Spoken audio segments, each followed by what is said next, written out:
grupazo Phoenix con Fences. A ver qué nos tiene preparado en alto parlante al rato nuestro querido Liz Héctor, porque esta música la escogió él, entonces va orientada a su tema de hoy. Phoenix, gran grupo, y con Phoenix entramos también a la sección de matemáticas para llevar con Rogelio, nuestro matemático de cabecera. ¿Cómo estás, Rogelio? Buenas noches. Buenas noches, Ulises. Muy bien, gracias. Buenas noches a todo el auditorio. Ahora nos traes un tema que parece en principio muy sencillo, muy geométrico, que se llama las cónicas. ¿Se trata de geometría? Geometría rara, Así, digamos. así es. Mira, en un curso normal de geometría analítica que normalmente se da en segundo año de la preparatoria, el final del curso es precisamente este tema, el de las secciones cónicas. ¿Qué son las secciones cónicas? Bueno, A son ver, tres. Rogelio, me Sí, decías que era el último de de geometría analítica en la de prepa. geometría analítica en la prepa, exactamente. Seguramente lo reprobé, entonces muéstrame, por favor. Bueno, si les suenan los nombres de elipse, parábola e hipérbola, Ujú. esas son los tres tipos de sección cónica. ¿De acuerdo? Entonces, bueno, más o menos como acostumbramos darle continuidad a los temas, el episodio anterior habíamos hablado precisamente de los principios de la geometría analítica y de las coordenadas.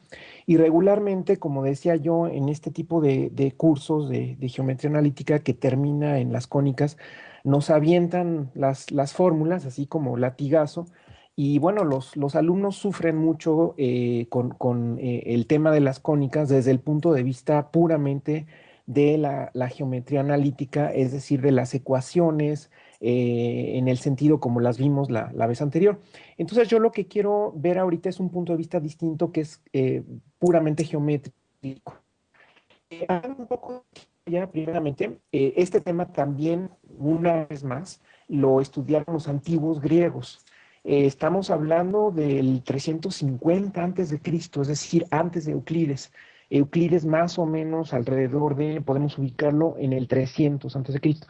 Entonces, en el 350 un matemático llamado Menecmo se entiende que fue el primero en hablar de las cónicas, en estudiarlas. Euclides, por supuesto, también las estudió dentro de los muchos temas que estudió.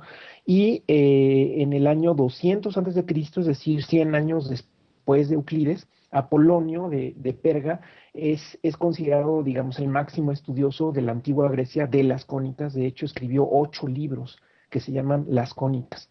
Y él ya desarrolla la mayor parte de las propiedades que actualmente estudiamos, como digo, en un curso de geometría analítica. Eh, entonces, bueno, vamos a explicar lo que son las cónicas. En esta imagen que estamos viendo en la pantalla, se ve un cono, de hecho es un cono doble.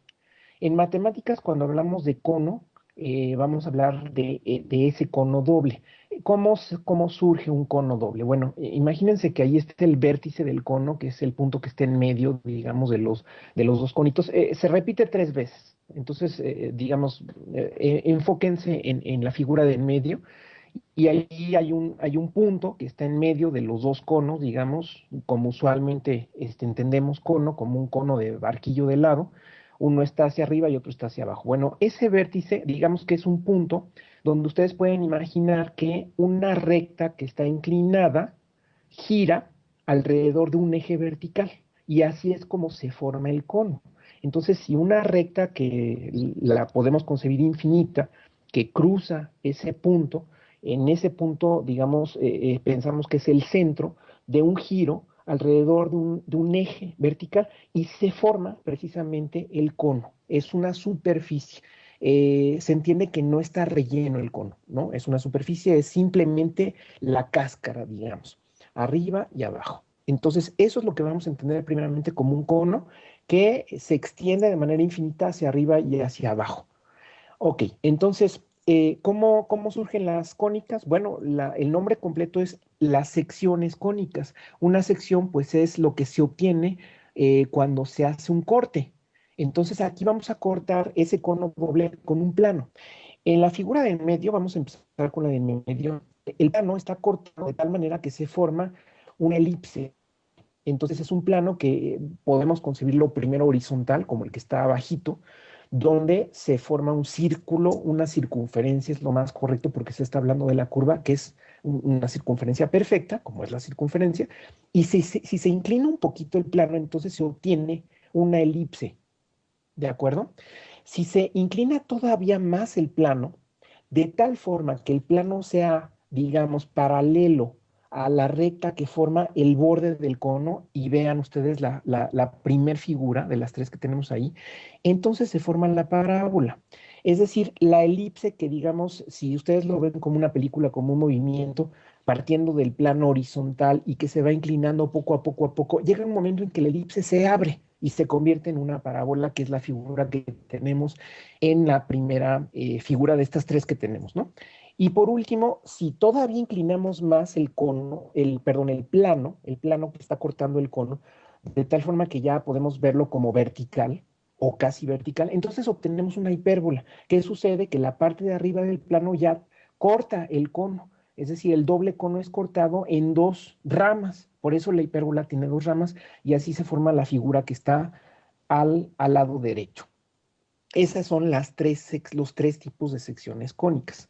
Ok, entonces ahora vamos a ver la siguiente figura y vamos a introducir un nuevo elemento en esta figura 2. Este nuevo elemento se llama las esferas de Dandelin. Dandelin es un matemático, se escribe Dandelin, se pronuncia Dandelin en francés porque es el nombre de un matemático francés del siglo XIX, principios del siglo XIX. Más o menos cuando se estaba consumando la independencia aquí en México, en esa época, concibió Dandelin estas esferas. Ahora, fíjense, aquí nada más nos estamos concentrando en la parte de abajo del cono, ya no estamos poniendo el cono doble, el cono de arriba, pero estamos poniendo el plano que está cruzando el cono y que está formando una elipse.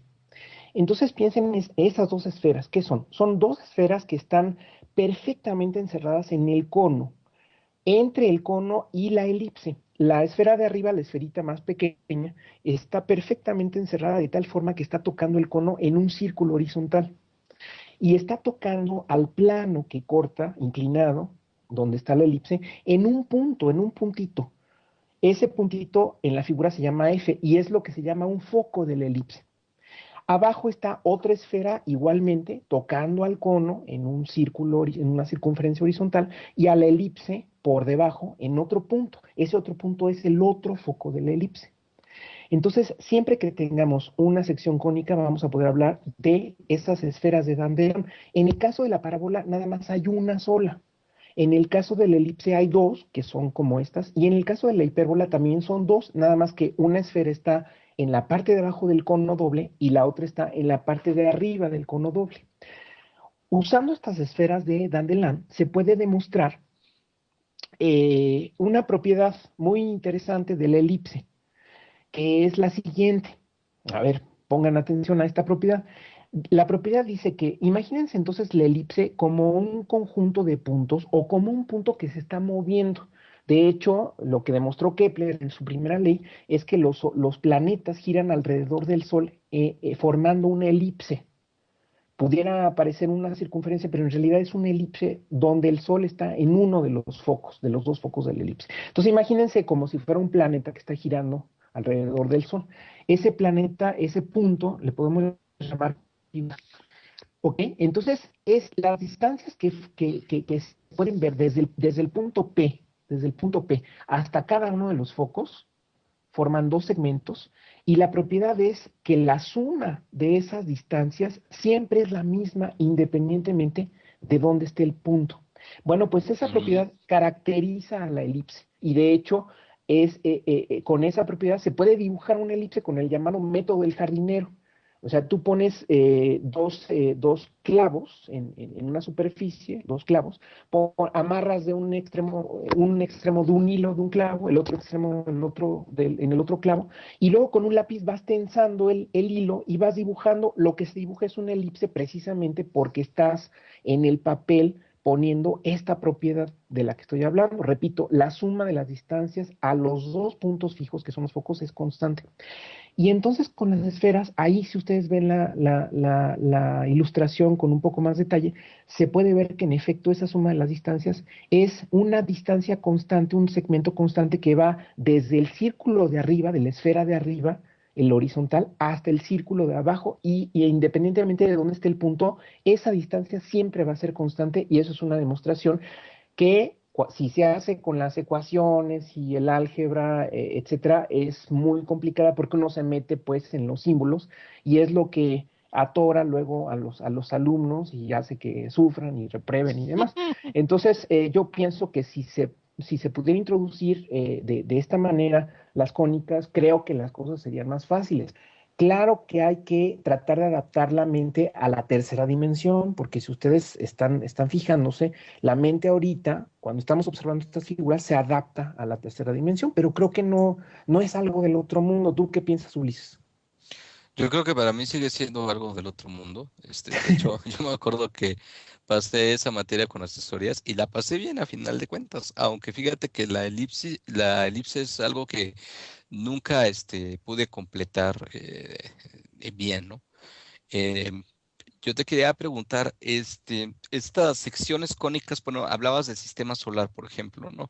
De que se puede, digamos, figura geométrica, este elemento geométrico es el que se juega. ¿Hay algunas otras cosas en las que esto pueda estar dentro de la realidad o dentro de alguna aplicación práctica? Porque se supone que las matemáticas que nos enseñan son para despertar inteligencia y habilidades lógico-matemáticas que evidentemente se ligan con otras. Pero, por ejemplo, ya relacionado con la física, con alguna otra disciplina, otro campo científico, ¿qué otras aplicaciones podría tener el asunto de la geometría analítica a este nivel? Estamos hablando precisamente de esto de la primera ley de Kepler, que es, bueno, Kepler tiene tres leyes que son así como que esenciales en la astrofísica o en la mecánica celeste, ¿no? Ajá. Se llama esa especialidad de la física.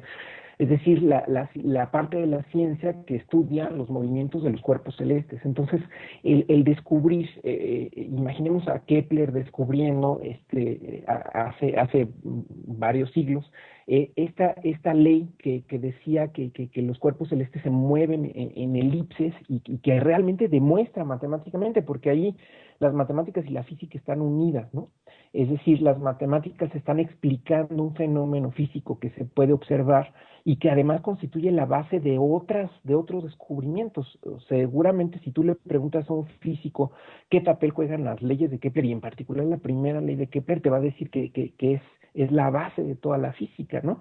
Entonces, por supuesto, eso lo podemos ver a nivel microscópico, a lo mejor algo tendrán que ver el movimiento de los electrones con los átomos, etcétera. Ujú. Eh, es una parte muy esencial de la naturaleza.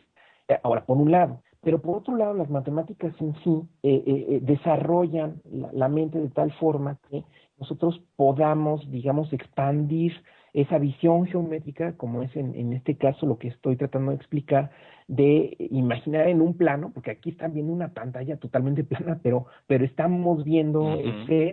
estamos viendo planos que están cortando, digamos, cosas más o menos complicadas, pero la mente es capaz de hacer eso, y eso ya en sí es algo, algo importante para el desarrollo de una persona, ¿no?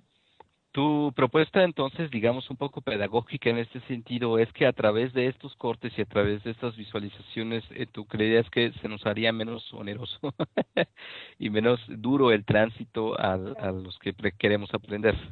Sí, yo creo en general que la geometría debe ir así por delante en la pedagogía de las matemáticas, como una punta de lanza, la geometría pura, ¿no? Porque incluso, digamos, en tres dimensiones, como es este el caso, se pueden llevar una maqueta, ¿no? O sea, hay material didáctico que Ujú. son unos que están partidos y ahí las esferas, porque no todas las personas tienen la misma capacidad o la misma habilidad para visualizar, por ejemplo, en tres dimensiones, aunque es algo que como todas las habilidades se puede entrenar, ¿no? O sea, se Ujú. puede desarrollar, pero digamos, yendo poco a poco, se puede empezar con eso y después ya pasar al álgebra. Es, Exactamente, que es donde empiezan los problemas, porque sí, sí me quedó muy claro lo que es lo que son las secciones cónicas, una elipse, hipérbola y parábola, y yo me parece que si hubiera tenido estas herramientas, a lo mejor hubiera sido menos duro el tránsito por el bachillerato, ¿no? es que es muy Algo tan importante. Exacto, porque es muy importante que no solamente veas las variables, las ecuaciones, el álgebra, sino que le des sentido a las cosas, ¿no? Y la manera de darle sentido yo creo que es a través de la geometría. Muchas gracias, Rogelio, por tu sección. Como siempre, salimos con muchas aportaciones recibidas acerca de este mundo que es tan difícil, tan complicado y que nos vas revelando con palitos y manzanitas, como dirían por ahí en la metáfora. Nos vemos la próxima semana y ojalá nos hables más de las otras geometrías, ¿no? Que hay otras más complicadas. Y posiblemente sea el próximo tema, Ulises, claro, que sí. Ok. Muchas gracias, Rogelio. Hasta luego. Y nosotros nos vamos con Queens of the Stone Age y la canción No One Knows. Adelante. Que me duele, quiero mirarte a los ojos. Grupazo Phoenix con Fences. A ver qué nos tiene preparado en alto parlante al rato nuestro querido Liz Héctor, porque esta música la escogió él, entonces va orientada a su tema de hoy. Phoenix, gran grupo. Y con Phoenix entramos también a la sección de Analítica que normalmente se da en segundo año de la preparatoria. El final del curso es precisamente este tema, el de las secciones cónicas. ¿Qué son las secciones cónicas? Bueno, A son ver, tres. Rogelio, me Sí, decías que era el último de de geometría analítica en la de prepa. geometría analítica en la prepa, exactamente. Seguramente lo reprobé. Entonces, muéstrame, por favor, Bueno, sí. matemáticas para llevar con Rogelio, nuestro matemático de cabecera. ¿Cómo estás, Rogelio? Buenas noches. Buenas noches, Ulises. Muy bien, gracias. Buenas noches a todo el auditorio. Ahora nos traes un tema que parece en principio muy sencillo, muy geométrico, que se llama las cónicas. Se trata de geometría, geometría rara, Así, digamos. así es. Mira, en un curso normal de geometría analítica que termina en las cónicas, nos avientan las fórmulas, así como latigazo. Y bueno, los alumnos sufren mucho con el tema de las cónicas desde el punto de vista puramente de la geometría analítica, es decir, de las ecuaciones, en el sentido como las vimos la vez anterior. Entonces yo lo que quiero ver ahorita es un punto de vista, ¿les suenan los nombres de elipse, parábola e hipérbola? Ujú. Esas son los tres tipos de sección cónica. ¿De acuerdo? Entonces, bueno, más o menos como acostumbramos darle continuidad a los temas, el episodio anterior habíamos hablado precisamente de los principios de la geometría analítica y de las coordenadas. Y regularmente, como decía yo, en este tipo de cursos de geometría,